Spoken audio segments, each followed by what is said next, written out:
What if history's most powerful men weren't remembered for their wars, their laws, or their crowns, but for their faces? This isn't a list of noble deeds, it's a parade of cheekbones, scandal, and monarchic swagger. From ancient emperors to camera-ready kings, these were rulers whose beauty was so undeniable it became political. Some conquered with armies, others with a glance, but all of them, every last one, turned heads before they ruled nations. Welcome to a royal hall of mirrors. These are the 30 most handsome kings in history. And no, this isn't about fairness, it's about face. Before we dive in, if royal faces and forgotten history are your kind of rabbit hole, hit subscribe and join the court. We drop deep dives like this every week, and trust me, you don't want to miss what's next. While you're here, tell us in the comments, where in the world are you watching from? And what time is it right now? Are you staying up way too late with us, or starting your day with a crown and a scandal? 1. Philip I of Castile. There are men whose beauty is so mythologized it outlives their virtues, vices, and victories. Philip of Habsburg, known across Christendom as Philip the Handsome, is one such man. And when your official royal epithet is basically the medieval version of that hot guy, history doesn't bother much with the rest of your resume. Born in 1478 to the Holy Roman Emperor Maximilian I and Mary of Burgundy, Philip inherited a chiseled genetic portfolio, part Central European steel, part Burgundian silk. Portraits of him, filtered through the high romanticism of Flemish workshops, depict a man with pale, princely skin, sharp cheekbones, and a jawline that probably made mirrors blush. But it wasn't just the artists who thought so. Even hostile observers conceded he was irritatingly, distractingly beautiful. This was a man who entered courts like a candle entering a cathedral, softly glowing, oddly dangerous, and liable to ignite someone. His marriage to Joanna of Castile, later known less flatteringly as Juana la Loca, was politically brilliant and emotionally catastrophic. Initially, she adored him with an intensity that alarmed onlookers, but while she burned with love, Philip wandered, often and conspicuously. He reportedly had mistresses in every region he governed, and the gossip wrote itself, the pretty boy turned pretty cold. The tragedy, of course, is that Philip's beauty didn't save him from death, and it didn't save Joanna from madness. He died young, just 28, under circumstances that have never quite stopped smelling suspicious. Some said typhoid, others whispered poison. One way or another, the beautiful boy king collapsed after a game of ball, a marriage in shambles, a kingdom in waiting, and a wife who refused to let his corpse go. Literally. Joanna had his body embalmed and kept it close, taking it with her as she wandered across Spain, opening the coffin to speak with him when the loneliness got too loud. That's the kind of devotion you inspire when your face looks like a Renaissance sculpture and your heart is mostly self-interest. Love becomes pathology, beauty becomes poison, and when Charles V, their son, grew up to inherit half of Europe and all of Spain, he did so as the child of a woman driven mad by passion and a father remembered primarily for how he looked leaving a room. If there's a moral here, it's this: beauty opens doors, but it doesn't help you walk through them, especially when your enemies are holding the handle and your widow refuses to close the coffin. Now you might think this story is unique, a freak occurrence of royal romance gone gothic, but Philip wasn't even the first king to weaponize handsomeness into historical memory. For that, we need to look north, to France, to a man so beautiful they wrote it into his title. 2. Philip IV of France. It's hard to imagine a king called Le Bel, the fair, the beautiful, without picturing a medieval influencer, crown tilted just so, jawline sharpened by divine right, cheekbones honed like political daggers. But Philip IV of France didn't just earn the title, he institutionalized it. The beauty wasn't anecdotal, it was administrative. Born in 1268, Philip IV ruled like a man who knew people liked looking at him. He carried himself with an icy poise that terrified enemies and seduced allies. Chroniclers described him as the most handsome man in the world, a description so consistent it starts to feel like early PR copy. And maybe it was, because for all his outward elegance, Philip's reign was a cold, calculating exercise in power through aesthetics. He dressed with exacting perfection. His court reeked of luxury and severity in equal measure. Even his silence, often remarked upon, felt curated. This wasn't just a good-looking man. This was a man who turned beauty into a weapon of statecraft, a marble statue come to life, dictating taxes and banishing enemies. And banish them he did. Underneath the fine features was a pitiless operator. He crushed the Knights Templar, not because they were heretical, but because they were rich. He expelled the Jews from France when their money was needed elsewhere. He warred with the Pope and won, dragging the papacy to Avignon, and leaving Rome looking like an ex who never saw it coming. His death, like his life, was dramatic in its stillness. After a hunting accident, he reportedly sat in silent contemplation, ordered a few affairs put in order, and then died. No screams, no drama, just a final pose. But his beauty didn't vanish with him. It lingered. His sons, all notably less effective rulers, carried echoes of his face, but none of his composure. France stumbled into a succession crisis. The 100 Years' War eventually ignited, and the age of calm, beautiful authority gave way to chaos. Still, whenever historians trace the lineage of power through appearance, they come back to Philip IV, the king who made beauty look like law, the man whose stillness was mistaken for strength, and whose silence was more dangerous than most kings' swords. But the real irony, his beauty may have eclipsed his cruelty. Centuries later, it's the face we remember, not the policies, not the bodies, just the bone structure. And if you think that's the end of kings called the fair, think again. Philip had a son, a mirror, some said, a reflection darker than the original.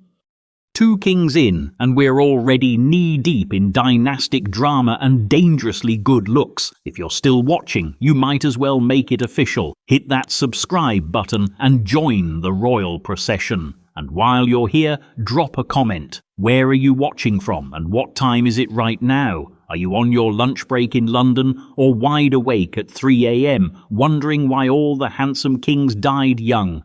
We see you. 3. Charles IV of France. Charles IV was the last of the direct Capetians, the final bloom on a rose that had grown thorns for generations. Known as Charles le Bel or Charles the Fair, he inherited his father's face, but not his fortune. Handsome, yes. Powerful? Increasingly not. Born into the shadow of Philip IV's statuesque reign, Charles was often compared to his father, and always unfavourably. He had the looks, but not the gravitas, the bone structure, but not the backbone. His rule was plagued by unrest, betrayal, and an eerie sense that the kingdom itself was slipping away, one pretty finger at a time. Charles's marriages were diplomatic disasters. His first wife was imprisoned for adultery, a rare inversion of the usual medieval gender scandal. His second died before she could solidify his reign with an heir. His third finally gave him a child, but it was a girl, and in a France still bound to Salic law, that meant the end of the line. No women on the throne. No Charles V of France, at least not from his blood. So what do you do when you're the last beautiful king of a dying dynasty? If you're Charles, you rule politely. You smile for the artists. You attend court in glittering silence. You look the part of majesty while your world prepares for a storm. He died in 1328, handsome to the end, childless, and surrounded by rumours of political impotence. With him, the Capetian line fractured. The French crown passed sideways, then downward, and eventually toward war. And yet when people speak of him, it's still the looks that come up. The fair, as though being attractive somehow made up for the failure, as though symmetrical cheekbones could stabilise a collapsing monarchy. There's something quietly tragic about Charles IV, a king too late to matter, too handsome to forget, the kind of ruler you remember not for what he did, but for how he appeared right before everything unraveled. But beauty, no matter how golden, can't stop a dynasty from cracking, and it definitely can't stop a war. Which brings us to another kind of king entirely. One who matched his looks with action, a man both admired and feared, England's most charming warrior in velvet gloves. 4. Edward IV of England. Edward IV was the kind of monarch who made chroniclers run out of synonyms for handsome. Tall, over 6 feet, which was practically NBA height for the 15th century, broad-shouldered and golden-haired, he seemed designed to look like England's answer to a chivalric romance. When he ascended the throne during the Wars of the Roses, people said he looked like the living embodiment of the Arthurian ideal, and maybe that's what England wanted at the time. Not just a king who could win battles, but a king who looked like he had already won. His portraits, attributed to later Tudor workshops and engravings, show a man with high cheekbones and a relaxed but commanding gaze. It's a face that's confident, maybe a little smug, but not the cold perfection of the French fairs who came before him. Edward's beauty was warmer, more affable. Even his enemies admitted that. Chroniclers describe him as approachable, charming, able to make you forget, at least for a moment, that he was also a ruthless player in a dynastic blood feud. Edward's private life, unsurprisingly, matched his public image. He was a notorious womanizer, but unlike Philip I of Castile, his reputation for dalliances seemed less destructive and more expected. He married for love, scandalously so, choosing the widowed Elizabeth Woodville rather than a politically advantageous bride. In doing so, he shocked his advisors but cemented his legend as a king who followed his heart, or at least his sense of romance. Yet behind the courtly beauty, Edward was a pragmatist. His victories at Towton and Barnet were not just strokes of luck, they were demonstrations of tactical skill. He was no mere show pony, no living mannequin for Yorkist propaganda. He rebuilt England's finances, strengthened the crown, and brought a semblance of stability to a country that had been tearing itself apart for decades. Still, the irony persisted. The public remembered his physical presence even more than his political one. The tall king, the striking monarch, the golden warrior.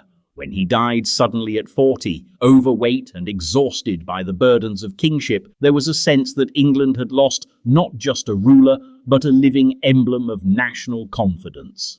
Edward IV's story is one of paradox, a man whose looks promised fairy tale simplicity, but whose reign was a labyrinth of intrigue. His face was easy to read, his politics were not, and in the echo of his legacy, you can hear the tension. Was he a handsome king who happened to be competent, or a competent king who happened to be handsome? That question still lingers. But if Edward IV was a kind of golden idol for England's imagination, his French contemporary, Francis I, turned the concept into a performance art.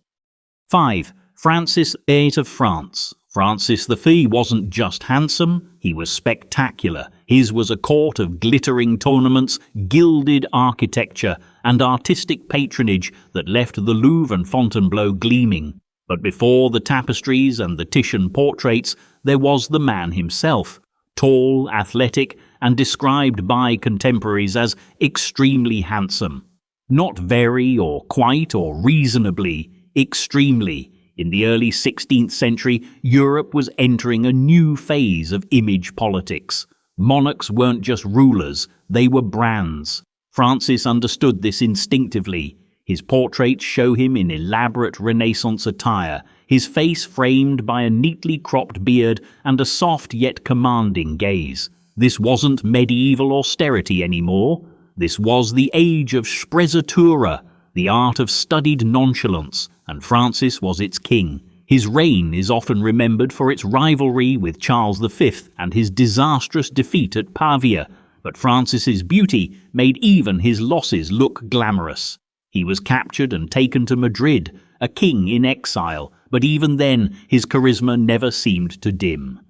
Observers described him as dignified and magnetic, a man who could make captivity look like an extended spa retreat. Yet beneath the charm, Francis was ambitious and restless. He centralized royal power, sponsored expeditions to the New World, and brought Leonardo da Vinci to his court. He wasn't just collecting artists like trophies, he was curating a vision of kingship where beauty, culture, and power were inseparable. His body became an extension of that vision, a living emblem of the French Renaissance. But the price of such self-fashioning is that failure looks like hypocrisy. Francis's wars drained the treasury. His alliances shifted like stage sets. He was no saint of governance, and his private appetites were as famous as his public ones. Still, history tends to forgive men who look good losing. Francis I is remembered as a golden monarch of pageantry, a Renaissance hero, even when the details of his campaigns blur. If Edward IV embodied the chivalric knight, and Francis I embodied the Renaissance prince, then Henry IV of France, the next in our line, embodied something rarer, a rugged, almost populist charm. 6. Henry IV of France. Henry IV wasn't the porcelain prince his predecessors had been. His handsomeness was of a different sort, earthier, more vigorous, less sculpted. He was described as attractive, yes, but also as robust, charming, and indefatigable. He radiated a kind of masculine energy that felt closer to a soldier's tent than a palace ballroom. If Francis was a museum piece, Henry IV was a living legend of action. Born in 1553, Henry came to the throne after decades of religious conflict. France was bleeding, both figuratively and literally, from the wars of religion. Into this chaos strode Henry of Navarre, a man whose charisma was as disarming as his sword arm. Chroniclers wrote about his easy manner, his ability to mingle with peasants and princes alike, and his looks, rugged but appealing, with a vigor that made him seem unbreakable. He converted from Protestantism to Catholicism to secure the throne, famously remarking that Paris is worth a mass. It was a cynical line, but it captured his style perfectly, pragmatic but charming, a little ironic, a little self-aware. His personal appeal helped him achieve what his policies alone might not have, legitimacy in a fractured kingdom. Unlike Francis I, Henry didn't rely on ornate portraiture to project his image. His beauty was in his presence, his vitality. He was known for his physical endurance, his affability, and his uncanny ability to win people over. Even those who opposed his politics often found themselves seduced by his personality. Henry's reign brought relative stability to France, the Edict of Nantes granting limited religious freedom to Protestants. Yet his assassination in 1610, quick, shocking, and public, reminded everyone how fragile that stability was. The rugged king who had seemed indestructible fell to a single knife stroke. And yet, like all the kings on this list, Henry IV's image outlasted his life. Portraits painted after his death depict him as the good King Henry, a paternal figure with a twinkle in his eye, the sort of man you could imagine sharing a joke with on the battlefield or in the palace. If Edward IV was the Golden Knight, Francis I the Renaissance showman, and Henry IV the rugged charmer, then our next figure, James IV of Scotland, combined elements of all three. Tall, handsome, pageantry-loving, he was a northern prince who could have walked straight out of a troubadour's song. 7. James IV of Scotland. James IV of Scotland was the kind of monarch who seemed to belong more to legend than to the daily grind of kingship. He was tall, strikingly handsome, and enveloped in an aura of pageantry and restless energy. Chroniclers from his era described him as tall, handsome, and affable, which for a late medieval Scottish king is almost suspiciously glowing. In an age when monarchs were often cloistered in courtly ritual, James projected vitality. He was a king who lived vividly in the eyes of his people. Born in 1473, James came to the throne as a boy, inheriting a Scotland riddled with factional disputes. The irony of his reign was that for all his looks and charisma, his early years were shadowed by guilt. As a child, he had been a figurehead in the rebellion that ended in the death of his own father, James III. That weight never left him, and yet he wore it like a man determined to redeem his family name. If Edward IV was the Golden Knight of England, James IV was Scotland's dashing Renaissance prince. Unlike many monarchs of his era, James was genuinely interested in learning and self-improvement. He spoke several languages, practiced surgery, and experimented with alchemy. But these pursuits didn't make him aloof. Instead, they added to his aura. He was the king who could discuss philosophy at court and then ride out to joust in the lists. The scholar warrior whose handsomeness gave him an almost theatrical presence. Portraits show a man with bright eyes and a strong jaw, but also an expression of restless curiosity, as though he's about to spring from the frame to ask you what you're reading. James's court was a whirl of pageantry, music, and innovation. He loved tournaments and masks, embracing spectacle as a form of diplomacy. Foreign visitors often wrote about the energy and sophistication of his reign and about the king himself, whose charm seemed to weave through every part of the kingdom. This was not a monarch hiding behind velvet curtains. This was a man in motion, making kingship feel like a performance and a mission at once. Yet his story, like so many in this series, ends in tragedy. James's ambition led him into conflict with England. In 1513, he invaded Northumberland, leading his forces personally at the Battle of Flodden. It was a bold move and a disastrous one. James became the last monarch in Britain to die in battle, his charisma undone by the hard reality of war. But even in death, the legend persisted.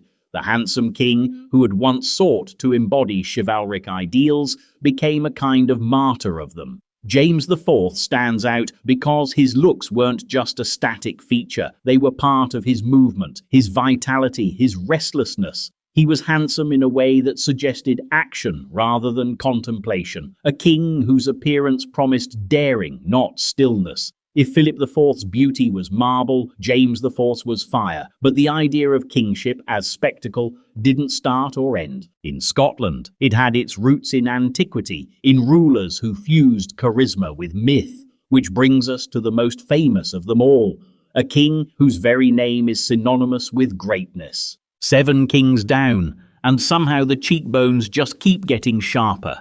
If you're still here, you're clearly one of us, so go ahead and subscribe for more beautifully complicated monarchs and the mysteries they leave behind. And while you're watching, where are you tuning in from? What time is it on your end? Are you in bed, headphones in, wondering how a Macedonian warlord made it on a thirst list? Let us know. 8. Alexander III, the Great of Macedon. Alexander the Great is one of those figures who has been so mythologized that his physical appearance has become inseparable from his legend. The ancient sources, from Plutarch to Arrian, describe him in glowing terms: fair skin, ruddy complexion, piercing eyes, and a certain tilt of the head, slightly to the left, that artists and sculptors repeated endlessly. In marble and mosaic, he appears eternally youthful, eternally intense, a man whose beauty and ambition burned with the same flame. Born in 356 BCE, Alexander inherited a kingdom from his father Philip II, but he also inherited a sense of destiny. He was educated by Aristotle, taught not only philosophy but also how to perform kingship as an art. His beauty, in the classical sense, was not soft or ornamental, it was dynamic. Ancient writers emphasized his physical energy, his ability to endure long marches, his charisma before troops, his quickness of movement. This wasn't beauty that sat still. This was beauty in motion, a reflection of his relentless drive to conquer. Busts of Alexander from antiquity show a face of contradictions, youthful but determined, graceful but fierce, a lion cub already thinking like a lion. His hair, described as lion-like, became iconic, a kind of living emblem of his ambition. Even his eyes, one slightly different in colour from the other, were seen as omens of his uniqueness. For ancient audiences, his appearance wasn't just pleasing, it was prophetic. Alexander's campaigns took him from Greece to Egypt to India, reshaping the known world. But alongside his military genius was a deliberate cultivation of image. He adopted aspects of Persian dress, styled himself after gods, and commissioned statues and coins that immortalized his features. He was a master of self-presentation long before Instagram. In his world, to look like a king was to be a king. Yet, as with all the kings in this series, the image outlived the man. Alexander died at just 32, his empire fracturing almost immediately. But his face, idealized, youthful, intense, endured for centuries on coins and statues. Even today, when people imagine a conqueror, it's often his profile they're conjuring, whether they realize it or not. If James IV was the handsome king who died trying to embody chivalry, Alexander was the handsome king who embodied ambition itself. His looks became a metaphor for his destiny, unearthly, unstoppable, and too brilliant to last. But not all handsome kings ruled with a sword in hand. Some ruled with their hair, which brings us to one of the most intriguingly named monarchs in our list, Harald Fairhair. 9. Harald Fairhair of Norway. Harald Fairhair may be one of the earliest examples of a king whose looks became his brand. His very epithet, Fairhair, is an advertisement, a medieval slogan announcing him as the man with the most beautiful and abundant head of hair. The sagas of Norway, written centuries after his lifetime, describe him as so striking that all who saw him found the name apt. In an age before photography or even realistic portraiture, hair was a kind of crown of its own, a visible marker of vitality and status. Born around 850, Harald was a petty king in Norway who, according to legend, swore not to cut or comb his hair until he had united the country under his rule. This vow was both a political act and a performance of beauty. As he conquered one rival after another, his hair grew longer and more luxurious, becoming a living symbol of his ambition.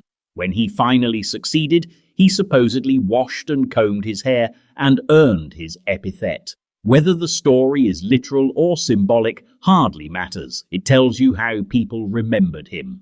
The sagas describe him as tall and strong, with a commanding presence. His beauty was less about delicate features and more about vitality. In a harsh northern climate, where survival itself was a feat, to be known for your hair, something that required health, time, and care, was a statement of power. Harald's appearance became part of his legend, reinforcing the image of a man destined to rule. What's fascinating about Harald Fairhair is that his looks are tied to a story of patience and discipline.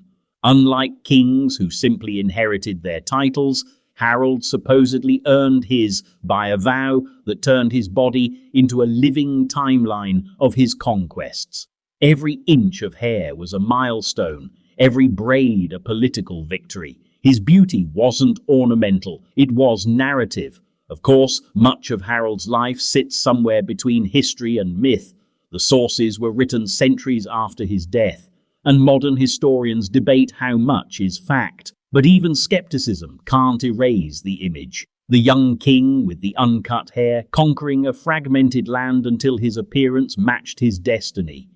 Harald's story is a reminder that beauty, especially in early medieval contexts, wasn't just about faces.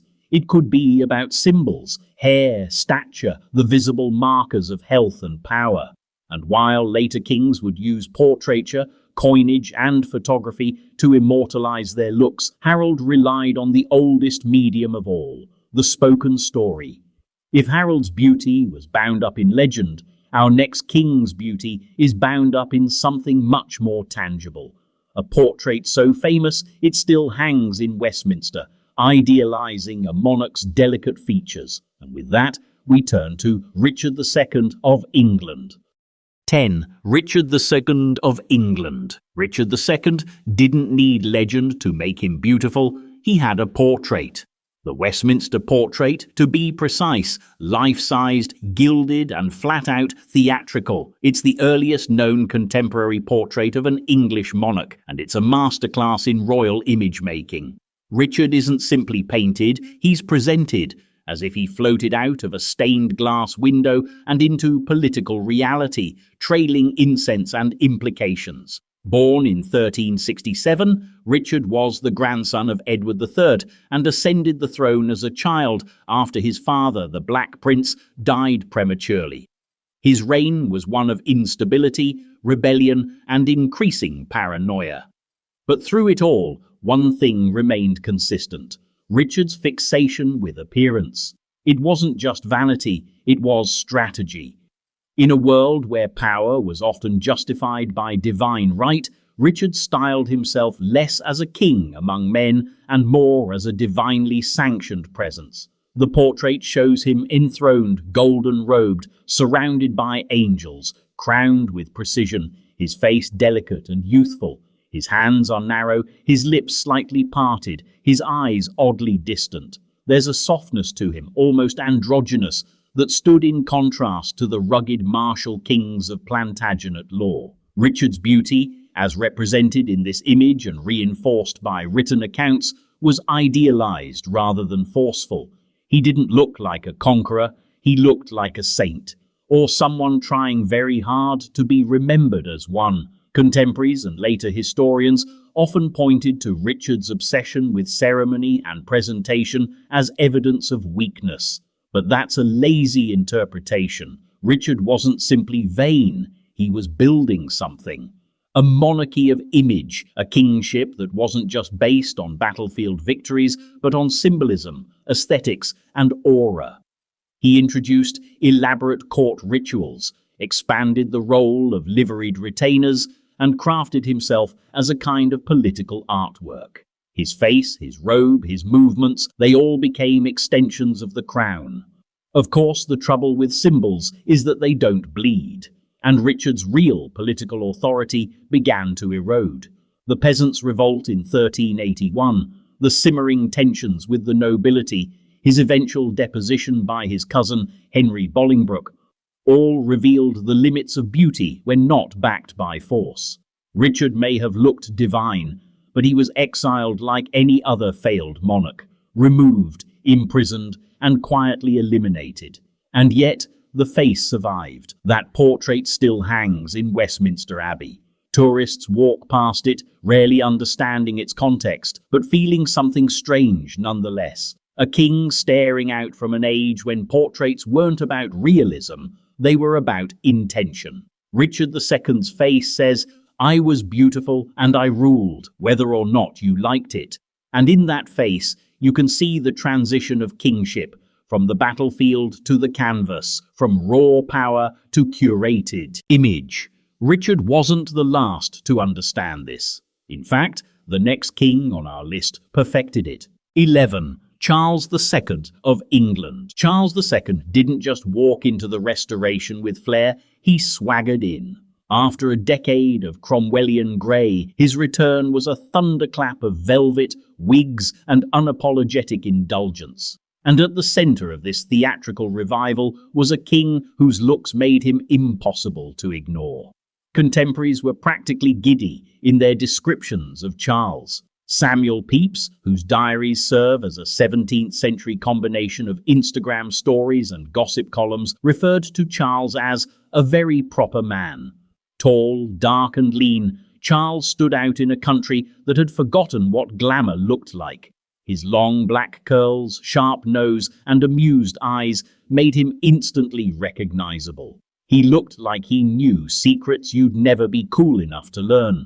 But Charles's handsomeness wasn't soft. It had an edge, world-weary, ironic, charming, in a way that suggested he'd already forgiven your inevitable betrayal. He had the look of a man who had seen his father executed, spent years wandering Europe in exile, and come back determined to enjoy every second of being adored. Portraits by Peter Lely captured this with almost surgical precision. In one, Charles poses in black satin, surrounded by shadows, his face calm and slightly mocking. He appears less like a monarch and more like the lead in a Restoration-era Netflix drama. The aesthetic wasn't accidental. Charles understood, like Richard II before him, that image was half the battle.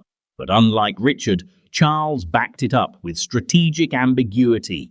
He played factions against each other, flirted with Catholicism, kept Parliament guessing, and let the mystique of his person smooth over a chaotic reign. He was also a man of appetites, food, fashion, and especially companionship. The court of Charles II became infamous for its mistresses, but these weren't hidden affairs. They were part of the show. Portraits of women like Barbara Villiers or Nell Gwynn were practically advertisements for royal favour. The king was beautiful, and so were the women around him. It was a reign built as much on aesthetics as it was on legislation. But like all image-driven monarchs, Charles eventually ran into the problem of substance. His reign saw massive events: the Great Plague, the Great Fire of London, wars with the Dutch, and his popularity waxed and waned accordingly.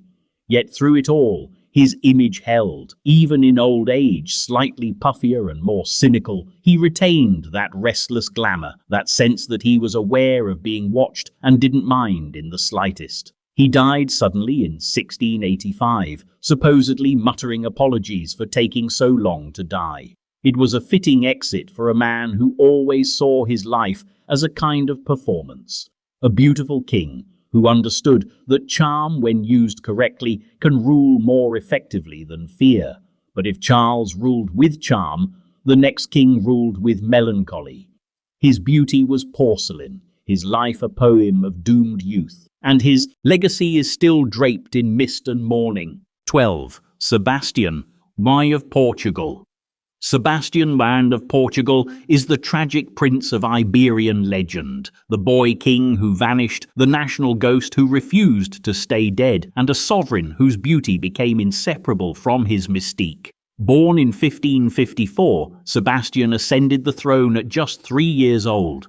Raised in a tightly controlled royal bubble, he was a child groomed for greatness, fluent in theology, politics, and courtly mannerisms before most boys his age had mastered handwriting. But beyond his education, contemporaries were struck by his physical appearance. Tall, blonde, and slim, with piercing blue eyes, Sebastian was painted and described as the very model of princely perfection. The portraits that survive, most famously those by Cristóvão de Moraes, show a pale, almost luminous figure in ornate armour, his youthful face serene and untouched by doubt. He looked like a holy knight frozen in oil paint, a man destined not just to rule, but to redeem. And that, as it turned out, was the problem. Sebastian became obsessed with crusading fantasies. Raised on stories of Christian glory and Moorish conquest, he imagined himself as a new kind of warrior king, chosen to restore Christian dominance in North Africa. In 1578, at just 24 years old, he launched a doomed invasion of Morocco. The Battle of Alcácer Quibir was a disaster. Sebastian's forces were crushed, his commanders killed, and he, according to most accounts, disappeared in the chaos. His body was never conclusively identified, and so the myth was born. Portugal couldn't accept that its golden-haired king had died in sand and shame. Rumours flourished. He had survived. He would return. He was in hiding, waiting for the right moment. Sebastianismo, a full-blown cult of royal longing, gripped the country for centuries. Impostors came and went. Songs were written. Even today, he remains a cultural echo. The handsome boy king who vanished, perfect forever because he never had to age. Sebastian's beauty played a central role in this myth-making. His appearance became a canvas onto which the nation projected its grief, its hope, and its denial. The fair hair, the clear eyes, the slim figure in shining armour. They weren't just physical features. They were symbols of a Portugal that might have been, a kingdom that never needed to lose its way. And perhaps that's the ultimate irony. In trying to live like a legend, Sebastian became one. Not because of his deeds, which were few, not because of his conquests, which failed, but because of his face, youthful, serene, unspoiled by compromise. He was beautiful, and then he was gone. But the world moved on, and in Brazil, a descendant of that same Iberian legacy would rise, dashing, rebellious, and fully modern. A king with the face of a romantic hero and the ideals of a revolutionary. His name was Pedro, and he would not vanish into legend quietly. 13. Pedro I of Brazil, also Pedro IV of Portugal. Pedro I of Brazil, known as Pedro IV in Portugal, was not your standard-issue monarch. He looked like he had galloped directly out of a revolutionary oil painting, slim, intense, mustachioed, with just enough danger around the eyes to make court ladies and political adversaries equally uneasy. He wasn't just handsome, he was theatrically handsome, the kind of man who made declarations of independence look like acts of seduction. Born in 1798 in Lisbon, Pedro grew up in an empire already cracking under its own contradictions. He was the fourth child of King João VI of Portugal and spent his formative years in exile, living in Brazil after the Portuguese court fled Napoleon. The result?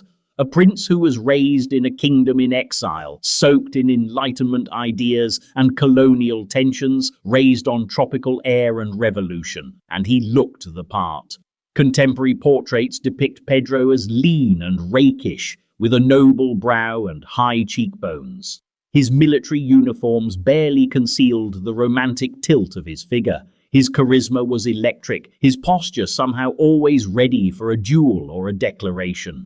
Early biographers took special care to note his physical grace, his elegance on horseback, and his way of entering a room like it owed him something. And it probably did. But Pedro wasn't just a pretty face playing at politics. In 1822, when the winds of revolution blew hot through Latin America, Pedro did something extraordinary. He broke with the Portuguese crown, his own family, and declared Brazil's independence. He wasn't just the first emperor of Brazil, he was the face of its national birth, and crucially, he stayed handsome while doing it. The portraits from this era show a man at his peak, eyes full of ambition, mouth curled in restrained defiance, curls just unruly enough to suggest he didn't need a crown to prove anything. It's easy to romanticize a man like Pedro, and in Brazil many did. He was cast as a dashing hero, a rebel with just enough lineage to keep things respectable. But like all handsome revolutionaries, Pedro was messy, politically and personally. His reign was marked by tension between his liberal instincts and his imperial role. He tried to juggle the politics of modernization with the traditionalism of monarchy, and usually dropped both. He was alternately adored and resented, seen as both liberator and autocrat. His personal life was similarly stormy. He married twice, fathered numerous children, and had enough high-profile affairs to keep 19th-century gossip columns perpetually employed. But despite, or perhaps because of his chaotic energy, the myth of Pedro endured. It wasn't just what he did, it was how he looked doing it. In 1831, under pressure from liberal movements and military discontent, Pedro abdicated the Brazilian throne in favor of his 5-year-old son and returned to Europe. There, in a final twist of symmetry, he fought to secure the Portuguese crown for his daughter Maria II, defeating his reactionary brother Miguel in a war that was, in part, a family argument played out with cannons. Pedro died young at 35, worn out by politics, disease, and the toll of perpetual movement. But the legend remained. In Brazil, his name is immortalized in cities, streets, and monuments. In Portugal, his legacy is more complicated, but the handsomeness, that part's uncontested. Pedro, I wasn't just a good-looking king, he was a good-looking king who helped found a nation. A man whose face came to symbolize defiance, transition, and identity. And when he left the tropical heat of Brazil, another young monarch, also slim, striking, and strangely radiant, was rising across the Atlantic, caught in the camera's lens. A Spanish prince with the face of a romantic novel and the eyes of a statesman. 14. Alfonso XII of Spain. Alfonso XIII was a king born of collapse. When he came into power, Spain was reeling from civil wars, crumbling monarchies, and a republic that lasted just long enough to remind everyone how hard republics are. But what Spain got in 1874 was not just a new monarch, it got a poster boy for national restoration. And what a poster boy he was. Born in 1857 to Queen Isabella II and her consort, or maybe not, Alfonso's paternity remains a whispered uncertainty. Alfonso was sent into exile at age 11 after his mother was dethroned. He was educated in Austria and France, and crucially in the United Kingdom at Sandhurst, where he learned military discipline and the fine art of appearing noble while standing completely still. When he returned to Spain, it wasn't just a political moment, it was a rebrand. Spain's first republic had failed spectacularly, and the country longed for stability, elegance, and a bit of romantic spectacle. Alfonso delivered all three in a crisp military jacket and a devastatingly photogenic face. Photographs from the 1870s and 1880s show a man with a narrow face, solemn eyes, and the kind of moustache that made telegrams flutter. He was young, yes, but he looked old enough to be serious and handsome enough to be inspiring. Nicknamed El Pacificador, the peacemaker, his rule marked a return to order, and his image played a major role in calming a fractured country. He was frequently depicted on horseback, saber in hand, gazing nobly into the distance, like he could see better days on the horizon. His image was everywhere. Coins, official portraits, satirical prints, and through it all, he looked like the man who might just make monarchy glamorous again. But Alfonso's life, like so many beautiful kings, came with a short expiration date. His reign was filled with crises, Carlist rebellions, economic strain, and a political system still finding its legs. Yet his poise never seemed to crack.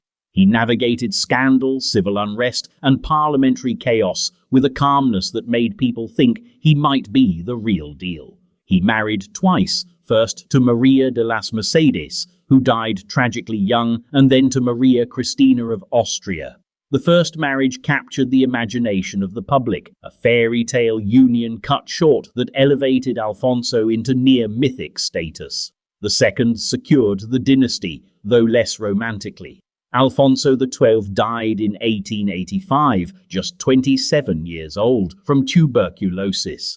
Spain mourned as though it had lost a prince from a novel rather than a king from a fragile government. His widow was pregnant at the time, and the child, Alfonso XIII, would be born king.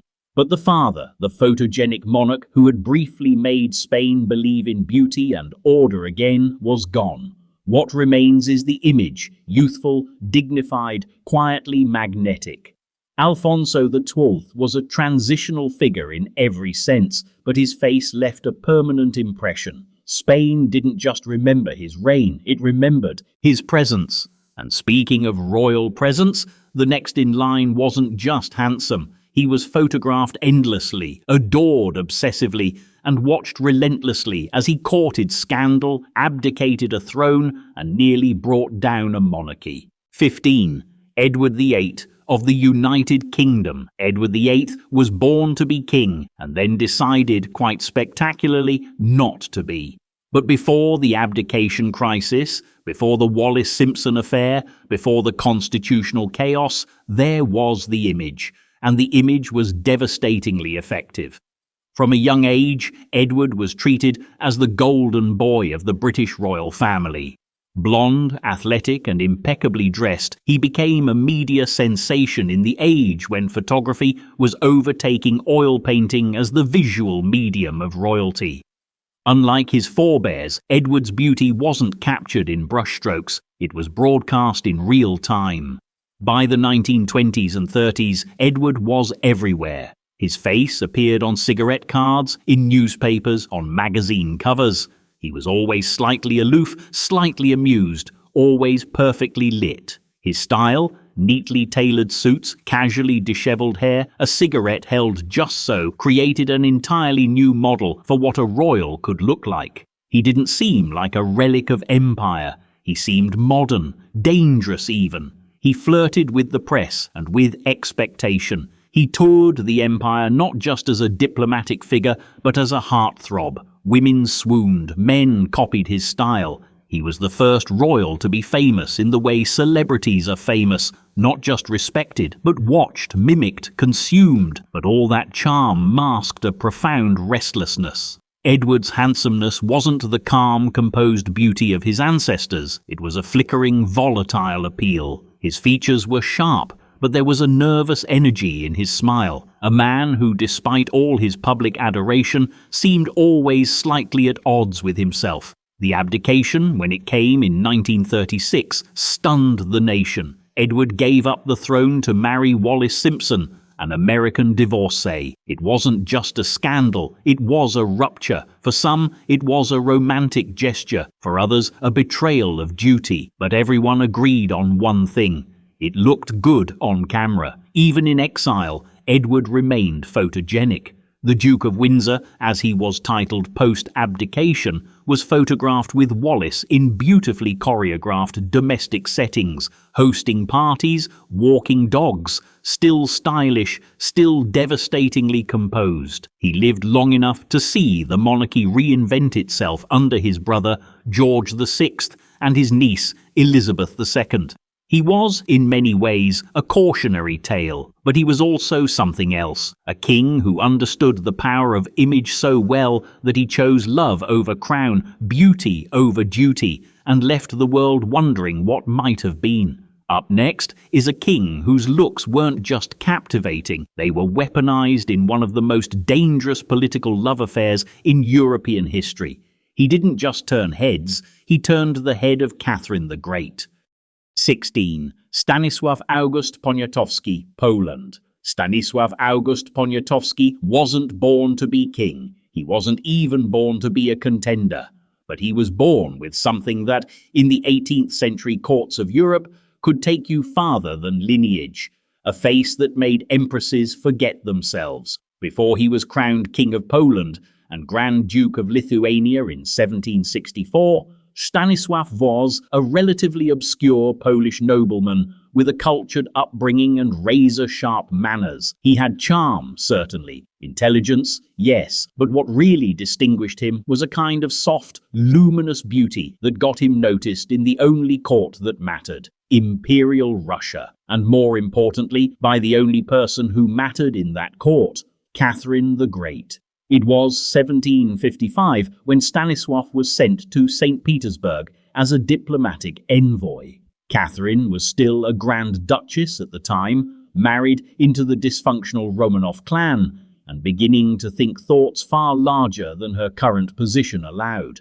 Enter the young, elegant Polish envoy with fine cheekbones, polished French, and just enough political naivete to make him seem sincere. They began an affair that would, in time, reshape Eastern Europe. Catherine's attraction to Stanisław was not merely emotional, it was strategic, but it was made possible by his looks. She described him later as the handsomest, most gentle, and charming of men. Their correspondence reads like a collision of Enlightenment flattery and bedroom politics. For Catherine, Stanisław was both muse and pawn. For Stanisław, she was both benefactor and trap.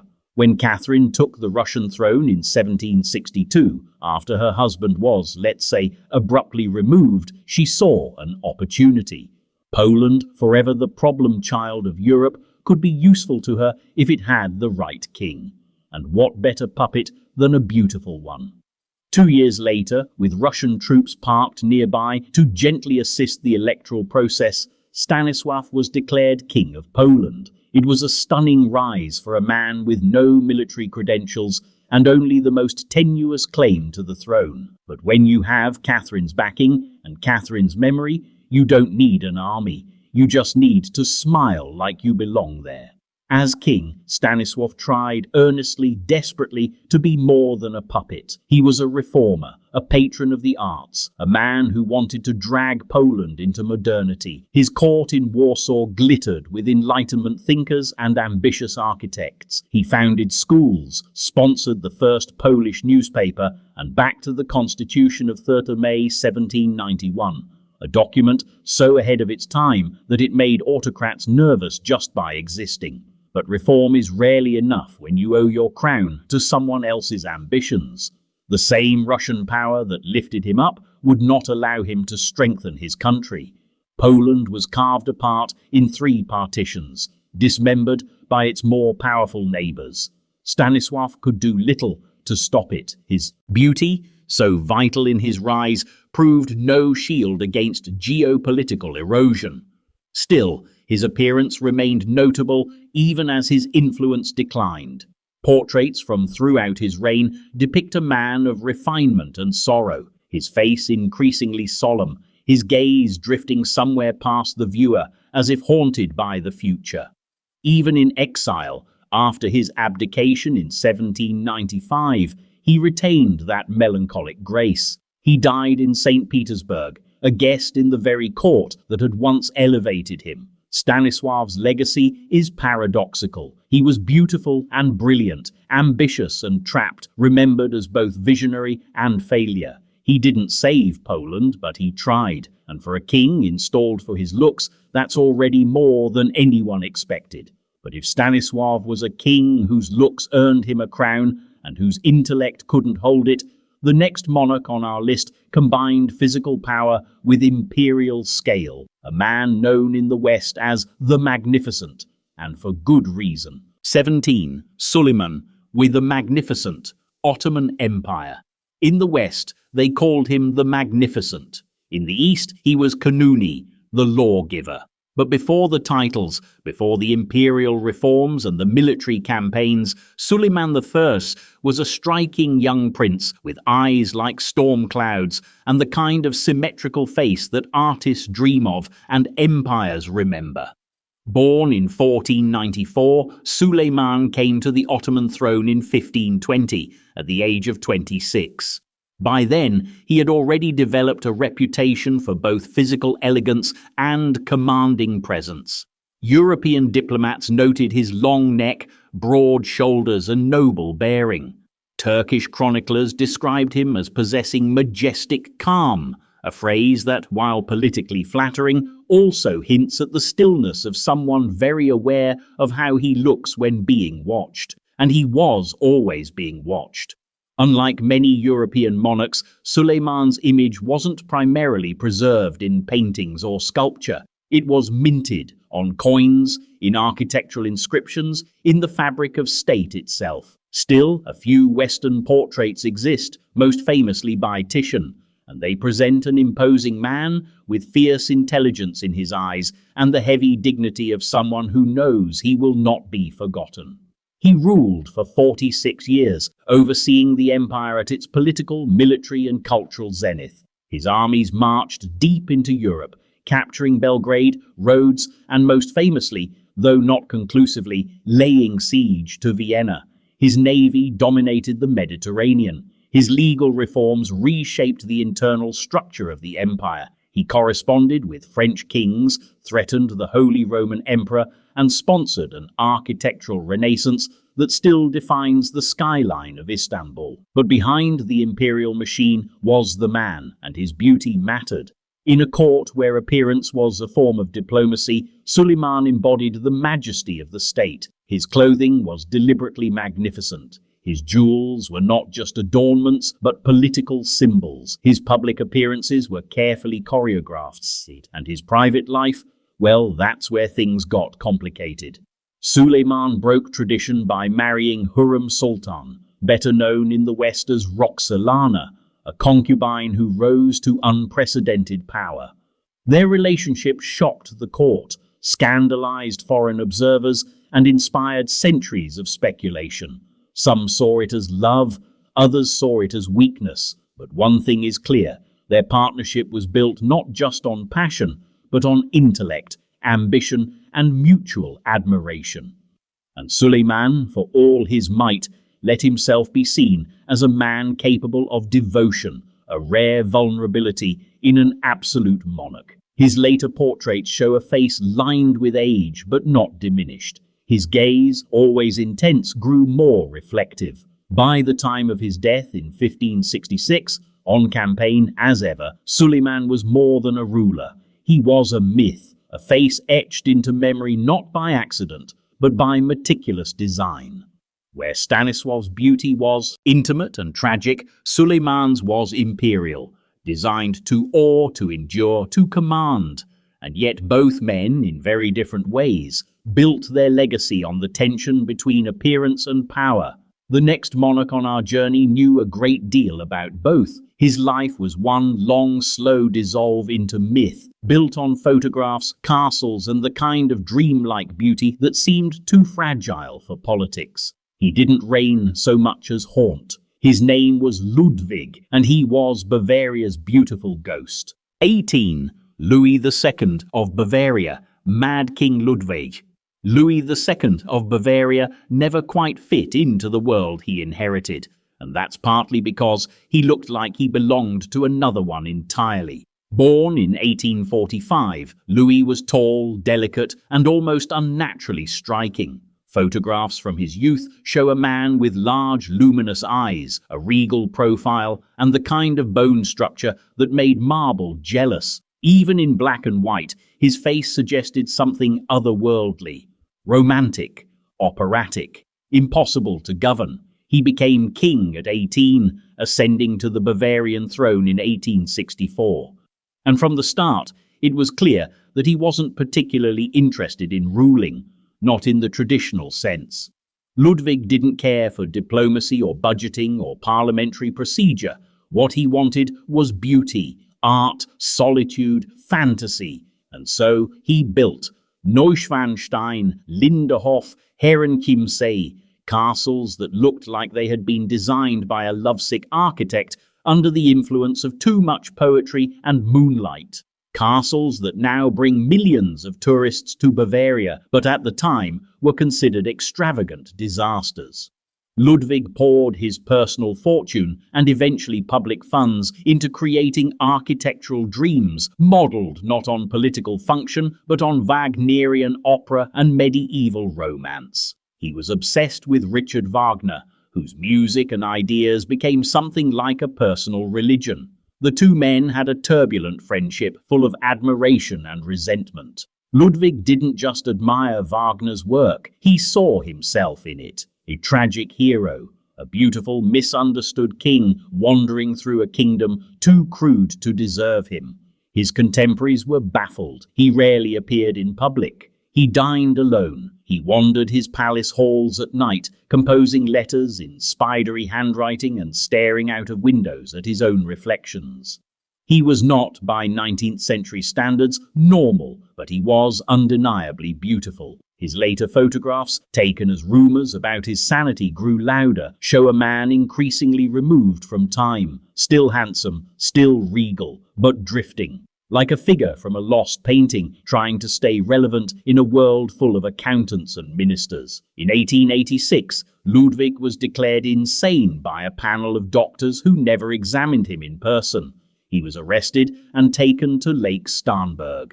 The next day, he and his psychiatrist were found dead in shallow water. Officially, it was ruled a suicide. Unofficially, theories abound. Assassination, escape attempt, murder, suicide. No one really knows, which for Ludwig seems appropriate. He never married, he left no heir. But his image, boyish, brooding, fragile, has endured. Tourists stand in his castles and gasp. His life has inspired books, plays, operas, conspiracy theories. He remains even now a monarch of beauty without governance, of art without power.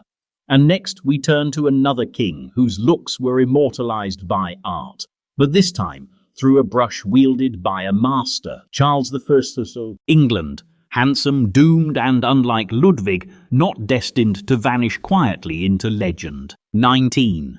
Charles I of England. Charles I is remembered for many things: his conflicts with Parliament, the English Civil War, his execution, and that famously calm final speech from the scaffold. But before the swords and the sermons, Charles I was something else entirely. Beautiful, and not just in the way that royal propaganda demands. His beauty was quiet, refined, almost melancholy, captured so perfectly by the Flemish painter Anthony van Dyck that it became part of England's cultural memory. He was the king who looked like a tragic poem. Born in 1600, Charles was the second son of James VI of Scotland, later James I of England, and never expected to rule. His older brother Henry was the bright, bold heir apparent. But when Henry died young, Charles became next in line, and England would inherit not only his delicate features, but his deep convictions. Van Dyck's portraits of Charles remain some of the most influential royal images in European art. In them, Charles is slim and slight, often gazing sideways rather than straight ahead, his fine features shaded by thoughtful ambiguity. His long, slender fingers hold gloves or a cane with theatrical grace. His eyes are dark and intelligent, and his beard is groomed to near perfection. In the triple portrait painted for Bernini, front, profile, and three-quarters, he seems less like a king and more like a saint being catalogued for posterity. But Charles wasn't just aesthetically compelling. His personal conduct added a layer of romanticism to his appearance. He was reserved, courteous, painfully proper. In a court obsessed with extravagance, he carried himself with subdued dignity. His love for his wife, Henrietta Maria, was genuine and lifelong, an unusual trait in royal marriages of the era. To many, he seemed like a man born for the gallery wall, noble, tragic, and heartbreakingly still.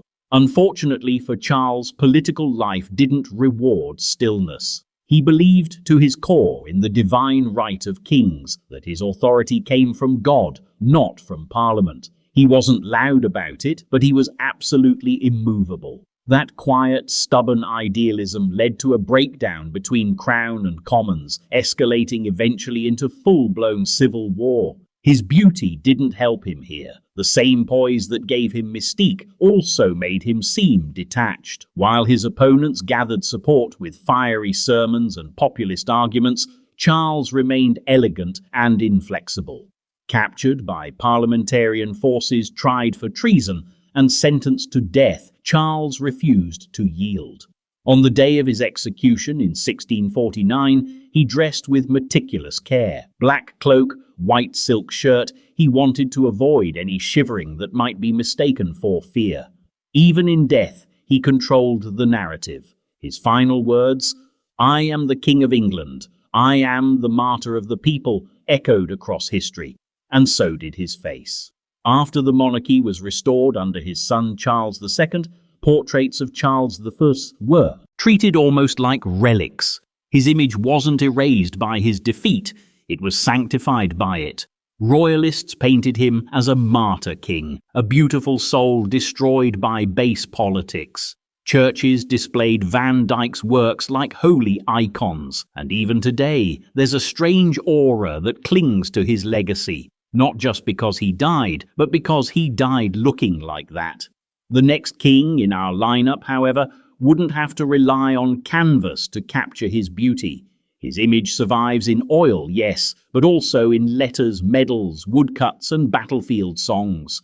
Because Gustavus Adolphus of Sweden didn't just look good, he fought good, and died like a hero from a Nordic epic. 20. Gustavus Adolphus of Sweden. Gustavus Adolphus was the kind of king who looked like he had marched straight out of a Norse saga, pausing only briefly to get a haircut and a Protestant education. Tall, golden-haired, physically imposing, and charismatic to the point of legend, he was known across Europe as a comely warrior king. His admirers called him the Lion of the North. His enemies often found themselves reluctantly agreeing. Born in 1594 to King Charles IX of Sweden and raised in the swirling chaos of Reformation politics, Gustavus was bred for war.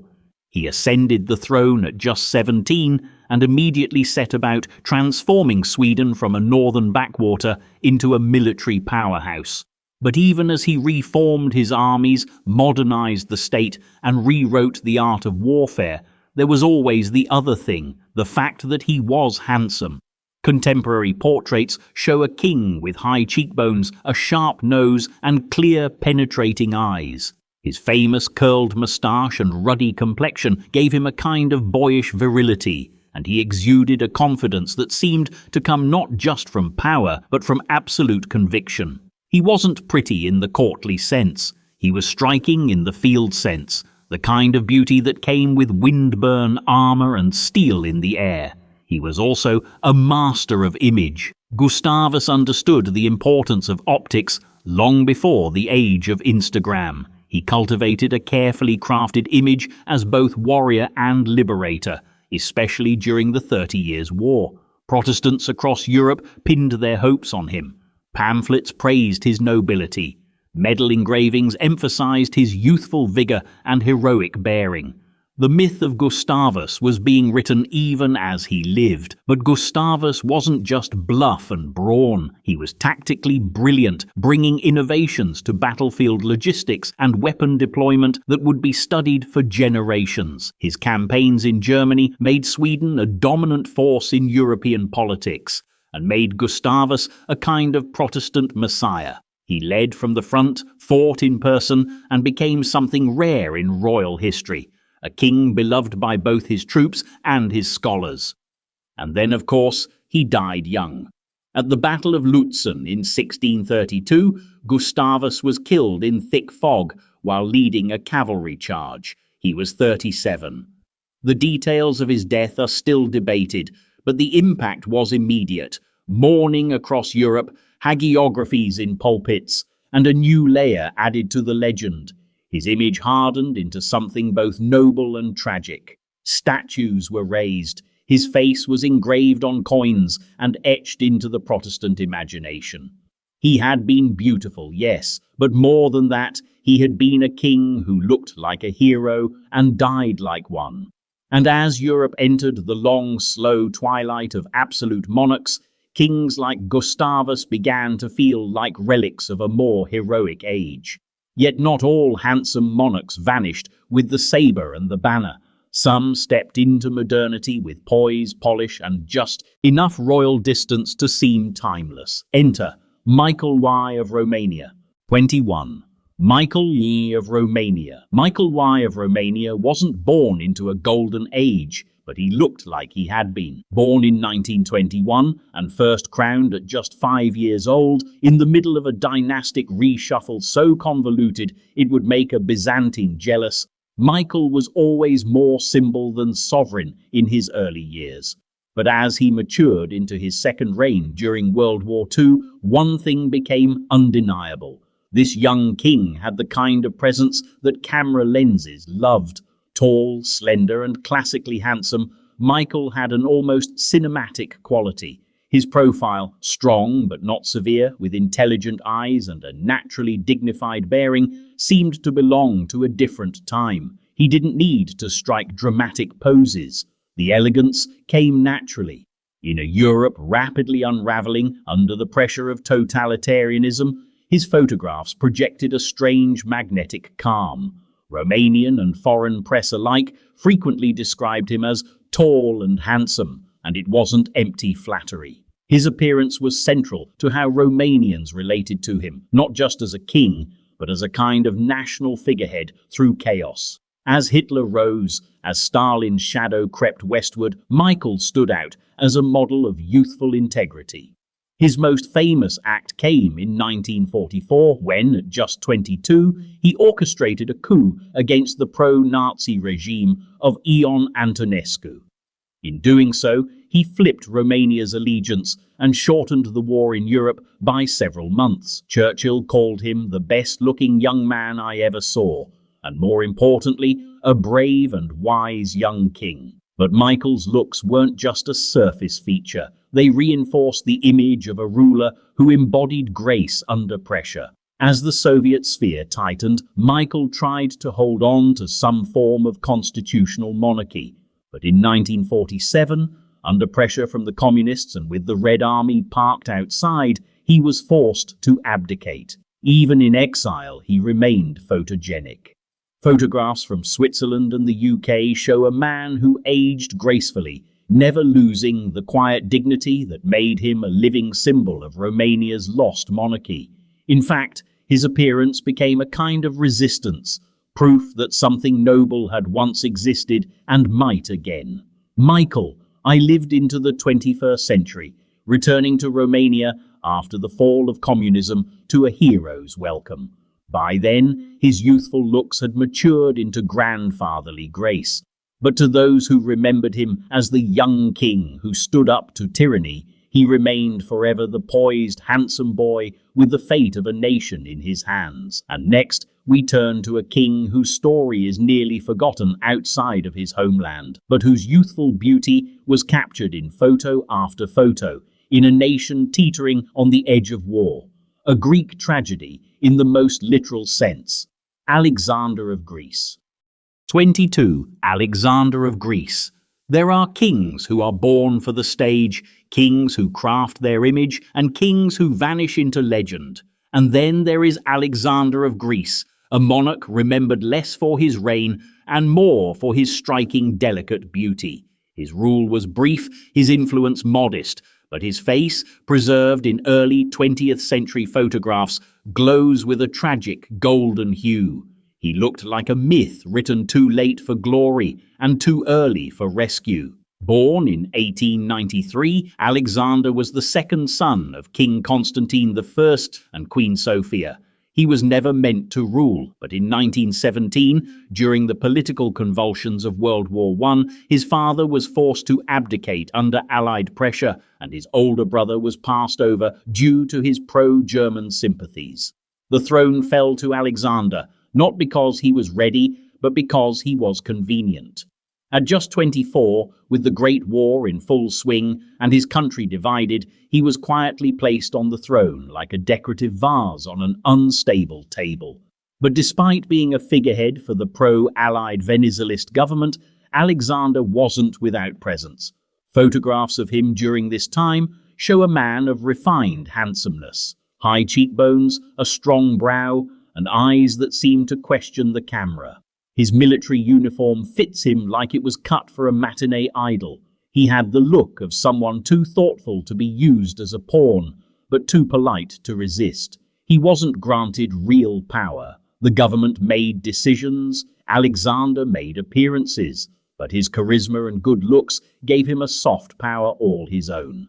In a Greece torn between monarchists and republicans, he was the apolitical face of continuity, charming enough to ease tensions, distant enough to avoid scandal. Until, of course, there was scandal. Alexander fell in love with Aspasia Manos, a commoner of noble but non-royal descent. The relationship was kept secret, then denied, then revealed, setting off a miniature crisis in a nation already wobbling. His family disapproved, the government panicked, but Alexander, for once, did what kings are rarely allowed to do. He followed his heart. He married her in 1920 in secret. And then, just weeks later, tragedy. A monkey bite. The king was walking in the royal gardens when he tried to break up a fight between his dog and a Barbary macaque. He was bitten. The wound became infected. Sepsis set in. And within days, Alexander, young, handsome, newly married, was dead. 27 years old, reigned just 3 years, buried in silence. His death was more than personal. It set off a chain reaction. With no heir, the monarchy stumbled. Greece spiraled into political crisis. His father was restored, then exiled again. The throne would never regain its fragile equilibrium. But Alexander's beauty was fossilized in those photographs. Crisp black and white portraits of a king who looked more like a poet, forever youthful, forever poised between duty and desire. His image remains bittersweet, a reminder that sometimes the most beautiful monarchs are the most fleeting. And if Alexander was a prince of ephemeral grace, the next king on our list Faisal II of Iraq was even more haunting.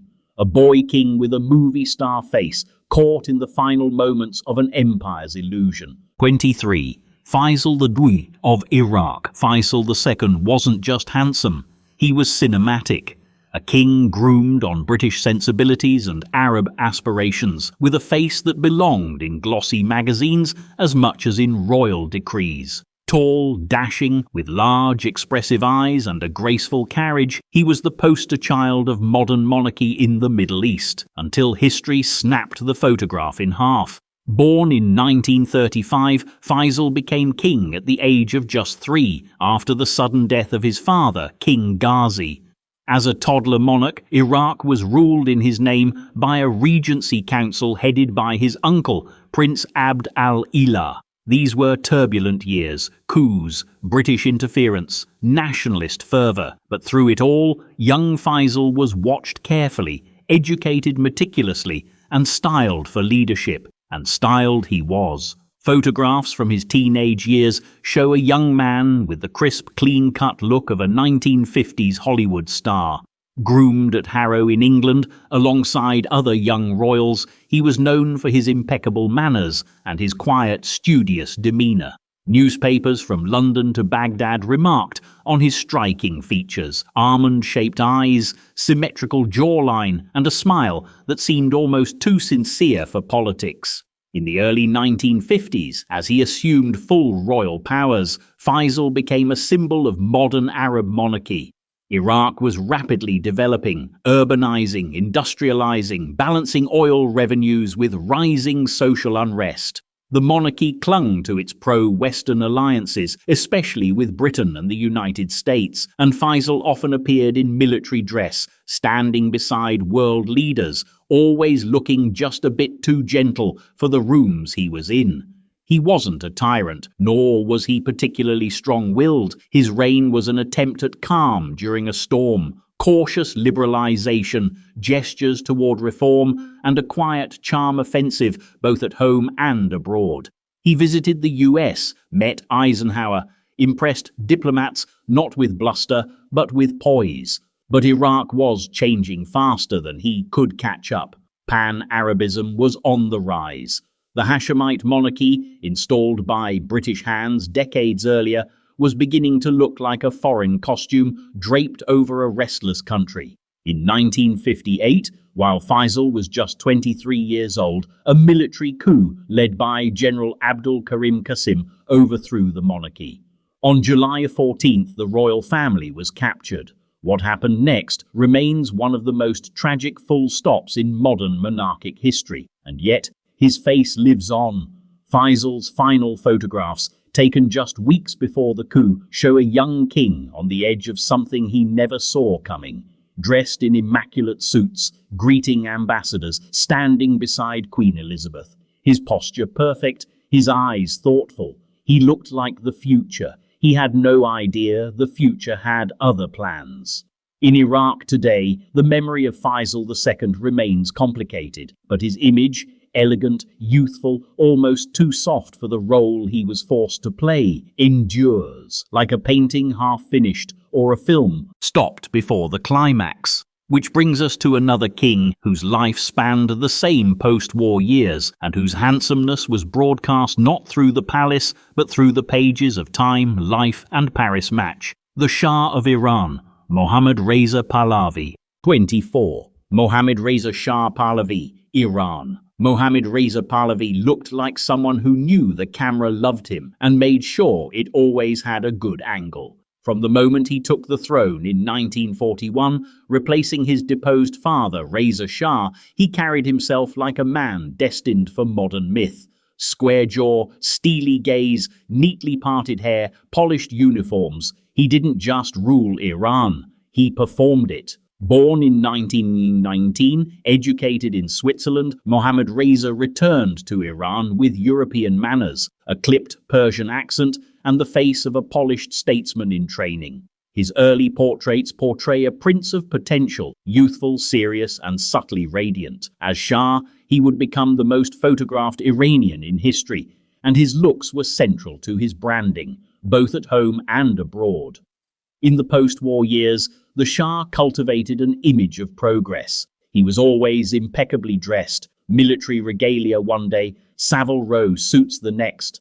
Western magazines swooned. Look at Iran, they said. Look at the Shah. Here was a Middle Eastern monarch who seemed like a European one, an autocrat who hosted film stars, read Nietzsche, and flew his own jet. He married 3 times, each wife more beautiful than the last, and the fairy tale optics only intensified. He wasn't just handsome, he was designed to be reassuring.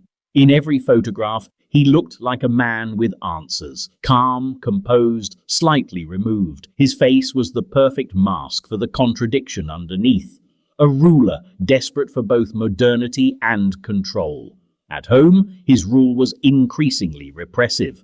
The Savak secret police became notorious. Political dissent was silenced, but abroad the Shah kept smiling. In photos with JFK, with Queen Elizabeth, with Nixon, with Brezhnev, he looked polished and composed, the eternal diplomat. He was one of the few monarchs who appeared genuinely photogenic, even when flanked by world leaders. By the 1970s, however, the shine was wearing off.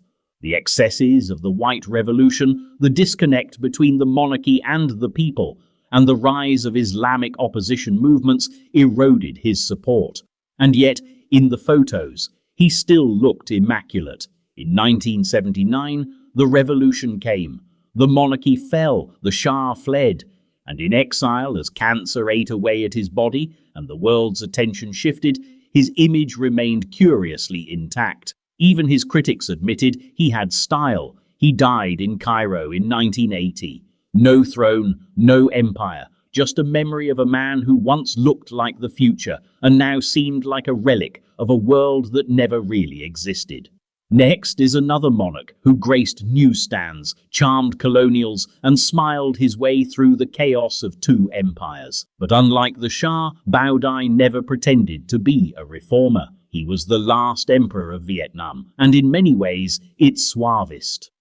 25. Bao Dai, Vietnam. In the twilight of colonial empires, few figures cut as complex a silhouette as Bao Dai, the last emperor of Vietnam. His life was a performance staged between worlds. French salons and imperial palaces, colonial compromise and nationalist unrest. Through it all, he carried himself with an easy elegance that bordered on cinematic.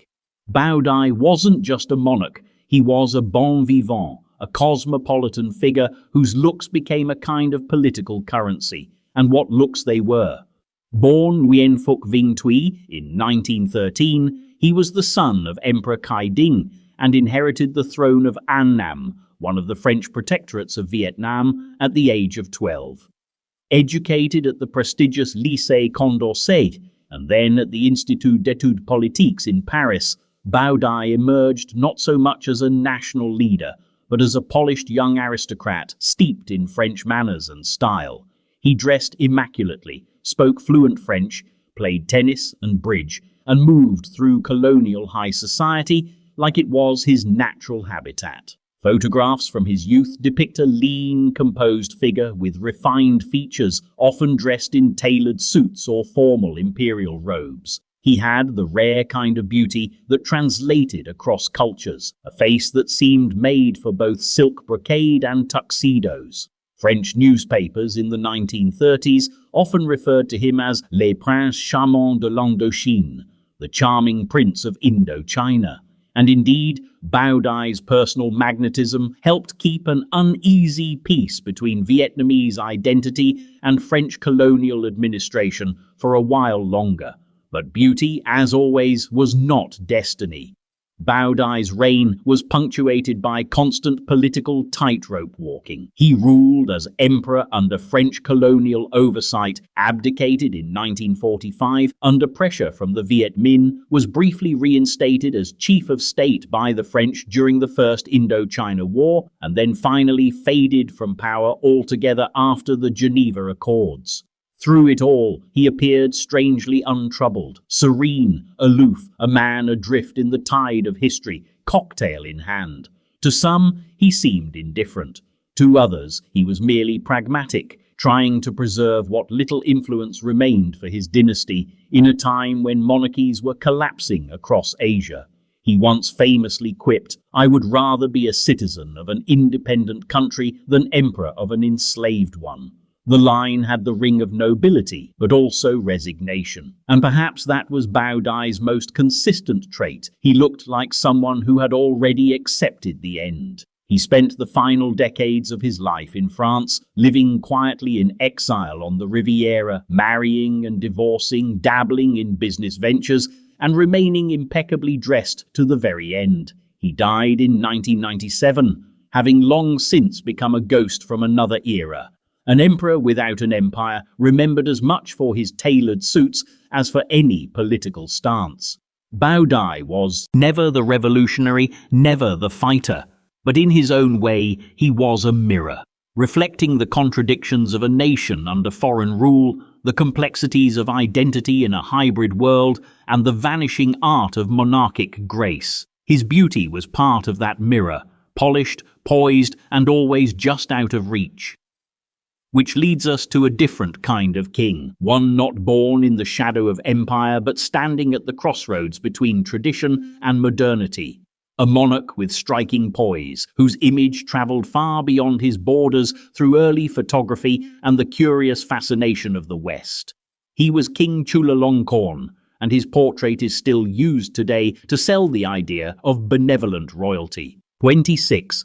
Chulalongkorn, Rama IV of Siam, Thailand. King Chulalongkorn of Siam, known also as Rama IV, ruled for 42 years and left behind not just a reformed kingdom, but an indelible visual record of grace, poise, and quiet authority. Born in 1853, he came to the throne in 1868 and oversaw one of the most dramatic modernizations in Southeast Asian history. But long before his reforms gained traction, what the world noticed first, particularly the West, was his image. Chulalongkorn was strikingly handsome in a way that made European diplomats and colonial observers sit up straighter. His portraits, widely circulated in both Siam and Europe, show a young man with luminous skin, soulful eyes, and a solemn, deliberate expression. He had a high forehead, a sculpted mouth, and an unusual blend of gentleness and intensity. Dressed in both traditional royal garments and Western military uniforms, he moved fluently between cultural styles and always looked composed doing it. He was, in many ways, the first Thai monarch to be marketed visually on the world stage, and he understood the power of that visibility. The timing was perfect. Photography had begun to replace painting as the global standard for image capture, and Chulalongkorn made full use of the new medium. Dozens of carefully staged portraits survive, seated on a throne in silk brocade, standing with saber in French military dress, posing beside his many children, or with visiting dignitaries. These images weren't vanity, they were strategy. He was curating a version of Siam that looked modern, sophisticated, sovereign, and he himself looked like a king you couldn't colonize. That mattered in an era when neighboring countries were being carved up by European powers, Burma by the British, Indochina by the French. Siam held on. Chulalongkorn's reforms played a huge role in that.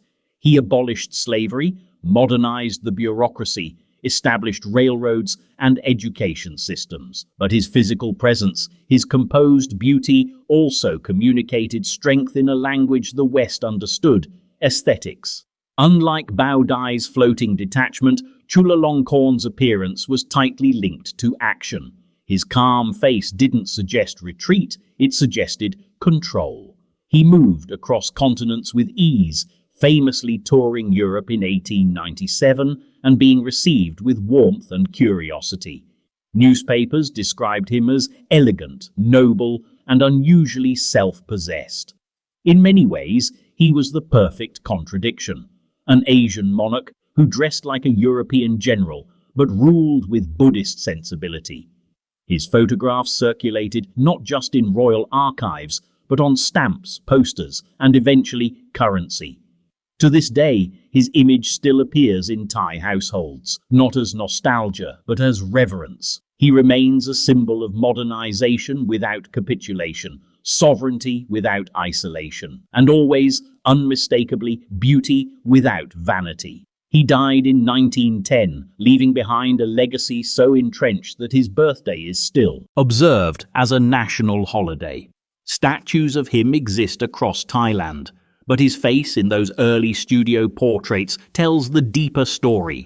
A king who understood that appearance was part of diplomacy, and who used that understanding to hold off empires. And if Chulalongkorn was the embodiment of calm authority in an age of upheaval, the next monarch wielded his beauty like a compass, navigating Norway's stormy entry into the 20th century with steady nerves and a sailor's bearing. His name was Haakon, and he looked like he had been carved from fjord stone and forged in sea air. 27. Haakon II of Norway. Haakon VII didn't look like a fairy tale king. He looked like the real thing. Tall, broad-shouldered, with a weathered face and deep-set eyes, he had the quiet, enduring handsomeness of a man more comfortable in boots than velvet, which is exactly what Norway needed in 1905 when it broke from Sweden and offered him its newly vacated throne. Born Prince Carl of Denmark in 1872, Haakon was a naval officer before he was a monarch. That background shaped him, quite literally. Photographs from the early 1900s show a man who carries himself like a sea captain rather than a courtier. He was ruggedly handsome, less polished than a French prince, less enigmatic than a Middle Eastern Shah, but exuded a kind of Nordic dignity that made him deeply beloved. His decision to accept the throne was democratic in spirit. He agreed only after a national referendum approved the monarchy. It was a radical moment, the people choosing their king, and Haakon's quiet, thoughtful demeanor made him the right man to anchor this delicate experiment. He was the monarchy's moral ballast. Early 20th century portraiture did him justice. Clad in naval uniforms or austere suits, Haakon was always photographed with dignity. There are no grand flourishes or excessive jewels, just a tall man standing straight, his face firm but kind, his eyes level. He looked like he had weathered more than one storm, and he had. During World War II, when Norway was invaded by Nazi Germany, Haakon refused to capitulate. Offered a puppet government by the Nazis, he rejected it flatly, choosing instead to go into exile in London. His broadcast to the Norwegian people became legendary. The photographs from this era show him aging gracefully, never slouching under pressure, still every inch the dignified sailor king. When he returned to Norway after the war, tens of thousands gathered to cheer him. By then, his face had lines, but the eyes still had that quiet gleam, the jaw still squared like granite. He looked like the spirit of Norway itself, tired but unbeaten. Haakon VII reigned until his death in 1957, and even today, in Norwegian history, he occupies a sacred place, not just for his actions, but for the image he left behind. Tall, calm, incorruptible. He wasn't a king of opulence or myth, he was a king of endurance, and he looked it. Next, we meet a king raised in the camera's eye, a Spanish monarch photographed from boyhood to old age, handsome, athletic, unpredictable, and forever in the public lens. His name was Alfonso XIII, and his life would be lived entirely under observation. 28. Alfonso III of Spain. Alfonso XIII was born a king, literally. He came into the world on May 17, 1886, moments after his father, Alfonso XII, had already been declared dead. And with that, Spain had an infant monarch, crowned by circumstance, draped in the weight of expectations, and watched from the moment he opened his eyes. And those eyes? Bright, curious, and undeniably camera-ready. Unlike many of the monarchs before him, Alfonso XIII was raised in an age where the photograph, not the oil painting, defined public image. His life was documented with relentless frequency. From childhood onward, he was featured in newsreels, postcards, and early tabloid-style photography. And it quickly became clear that Alfonso's face was not only politically important, it was marketable. With his sharp jawline, symmetrical features, and alert expression, Alfonso was immediately recognizable. His appearance offered something few monarchs could manage. He looked both noble and approachable, like the kind of king who could ride horses before breakfast and flirt with debutantes by lunch. Growing up, he was cast as a kind of royal action figure. He was athletic, loved polo, fencing, swimming, bullfighting, and he looked good doing all of it. Spanish and foreign press alike described him as guapo, elegant, and a young monarch with the air of a gentleman officer. His image was distributed across Europe as the visual promise of a stable modern Spain. The country had been through decades of upheaval, colonial loss, military coups, political uncertainty, and Alfonso's youthful presence was meant to signal a kind of rebirth. The monarchy wasn't just back, it was handsome, competent, and in motion. But like many kings who are made into icons, Alfonso soon found that appearance was a poor substitute for power. His reign, officially beginning in 1902 when he came of age, started with high hopes and liberal gestures. He supported constitutionalism, tolerated dissent, and played the part of the modern monarch with genuine flair. But underneath the smooth surface, Spain was still fracturing. The loss of Cuba and the Philippines had shattered imperial confidence. Labor unrest and anarchist violence rocked the cities. Regional divisions in Catalonia and the Basque country were hardening. And through it all, Alfonso kept smiling for the camera. It wasn't that he was blind to politics. He was, in fact, highly engaged.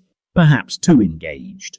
He meddled in government, supported unpopular military actions, and failed to steer clear of authoritarian temptations.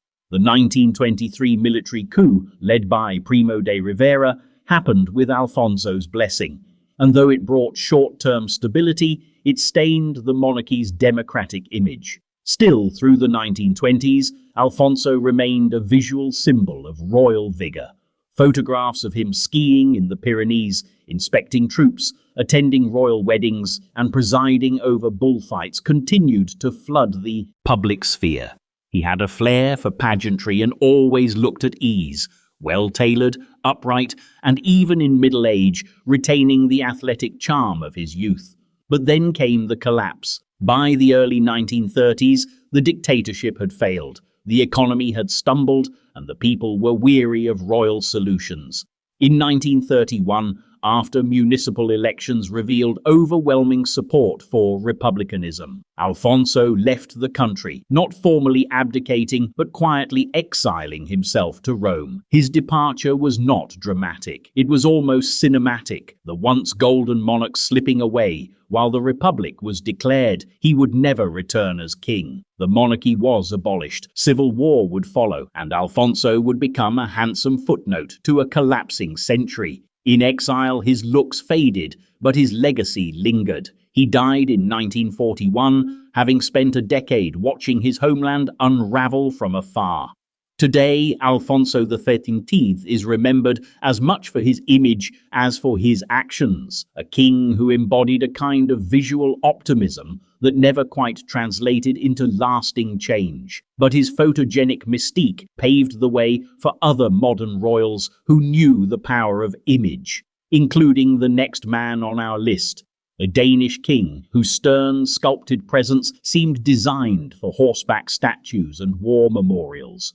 Christian X of Denmark. 29. Christian EX of Denmark. Christian EX didn't need to smile to be beloved. He didn't need to pose, flatter, or flirt with the camera. He ruled with posture, with discipline, with a silhouette so iconic that by World War II it became a symbol of resistance.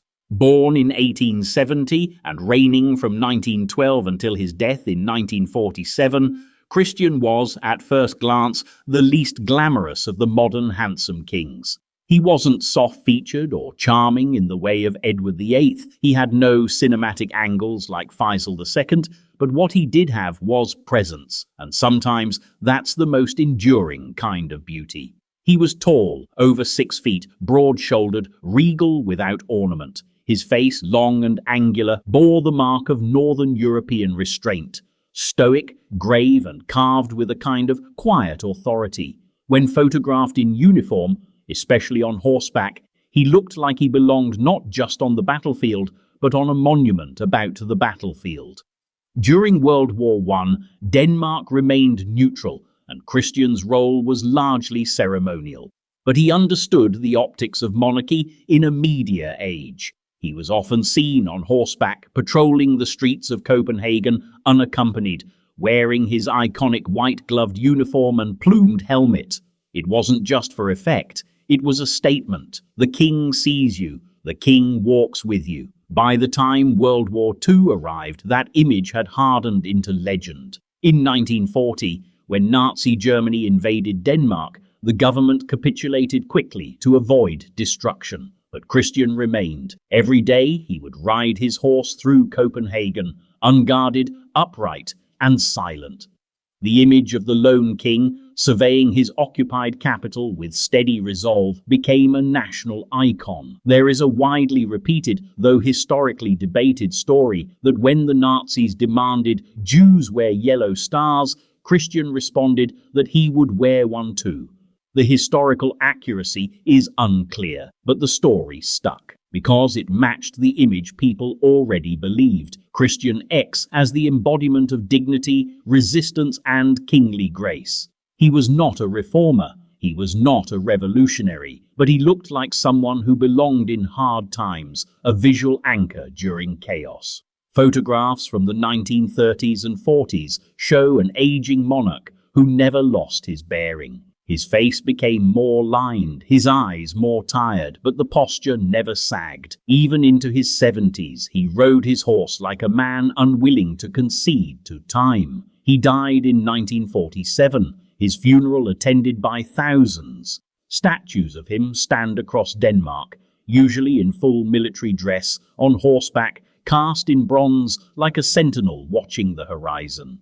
Christian X's beauty was not romantic. It was architectural, stern, dignified, immovable, and in a century of crumbling thrones, sometimes that was exactly what a monarchy needed. But the final monarch in our list takes us back to the world of youth, softness, and fading glamour. A king whose looks promised prosperity, but whose life unraveled into exile and exile into myth. His name was Farouk of Egypt, and he was Egypt's last king, first tabloid heartthrob and final disappointment. 30. Farouk I, Egypt. Farouk I of Egypt entered the world already draped in expectation. Born in 1920 into the Muhammad Ali dynasty, he became king at just 16, following the sudden death of his father, King Fuad I. And from the beginning, it wasn't just that Farouk was young, it was that he was radiant. He had the kind of good looks that screamed destiny from the newspaper photographs, the kind that made even hardened journalists soften their tone. In the beginning, everyone wanted to believe in Farouk. In his early reign, Farouk was impossibly handsome, lean, fresh-faced, with expressive eyes and a gentle, almost boyish smile. He looked like royalty drawn by a cartoonist with a soft spot for princes. His photographs, always plentiful, show him in polished uniforms, pressed suits, or ceremonial garb, always perfectly groomed. He was called the Boy King in the international press, and Egypt's elite took pride in a monarch who seemed at last to match European standards of appearance and sophistication. Farouk played his part with gusto. He cultivated his image carefully, appearing in public with calculated regularity, commissioning photographs that emphasized his profile, his posture, his elegance. In a country navigating the crossroads of colonial withdrawal and national pride, Farouk's looks offered an emotional balm, beauty as reassurance, youth as promise. But promise, as history likes to remind us, is fragile. The pressures on Farouk were enormous. He inherited a throne hemmed in by British influence, burdened by corruption, and buffeted by nationalist demands. His early attempts at reform were half-hearted, and as political instability grew, so did the disconnect between the king's image and his governance. By the 1940s, Farouk's lifestyle became the subject of scrutiny. Rumors of excess gambling and personal indulgence began to tarnish his golden boy image. The once slim figure grew heavier. The romantic prince became a caricature. But for all the tabloid fodder, his face, especially in those early photographs, remained iconic. And that's the paradox. Even as his political credibility eroded, Farouk looked like a king, right up to the end. In 1952, the Free Officers movement, led by Gamal Abdel Nasser, forced Farouk to abdicate in favor of his infant son. He left Egypt aboard a royal yacht, reportedly taking hundreds of suits, watches, and personal effects. Exiled in Italy, he became a figure of curiosity, still impeccably dressed, still frequently photographed, now surrounded by European socialites and exiled nobility. He died in 1965 in Rome at the age of 45. Some say it was heart failure. Others say it was exhaustion from a life lived in too many spotlights. Farouk's reign is remembered as a slow-motion unraveling, but his beauty, especially in youth, remains part of Egypt's visual memory.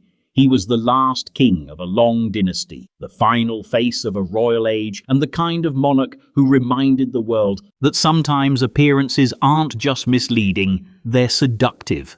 And now the list ends. 30 kings, 30 faces, 30 fragments of history bound together by the strangest of threads, beauty in power, and the echo it leaves behind.